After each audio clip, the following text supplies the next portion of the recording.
Hello everyone and welcome. In this video I'm going to be teaching you how to cancel Windscribe subscription exactly. So first you're going to be going to this particular page, so you can copy the link. You can see, make sure to log into your account already. Once you log into the platform on the browser, you can head over to windscribe.com.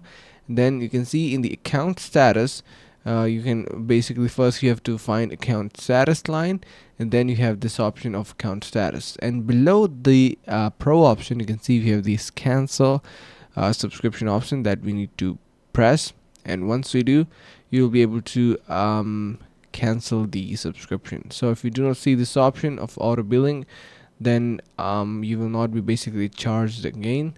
And yeah, so that is how you can cancel the subscription, and that's how easy it is. If you have any questions, simply let us know in the comments below, and make sure to subscribe to our channel. See you guys in the next video.